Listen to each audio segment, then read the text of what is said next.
wazungumzaji wanatofautiana katika uelewa wao na namna ya kufikisha. Kwa hivyo kauli iliyozungumzwa na moja miongoni mwa wazungumzaji ya kuzungumza swala la kwamba kukata vichwa, hii si kauli salama.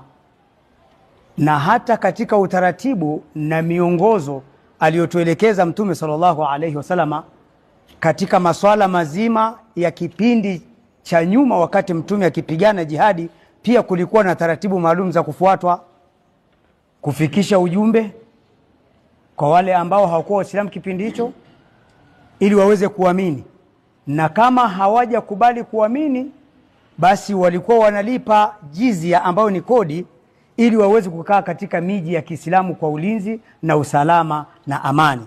Haijatokea hata siku moja kwa mtume wetu Muhammad sallallahu alaihi wasallam kumjeruhi mtu wala kumwaga damu yake. Kwa hivyo kuna baadhi ya mambo mengine, hii inatokana pia na jazba na mihemuko ambayo kwa wakati mwingine inakuwa haijengi. Pia hatujapendezwa na kauli kama hizi kwa sisi Waislamu wa Arusha.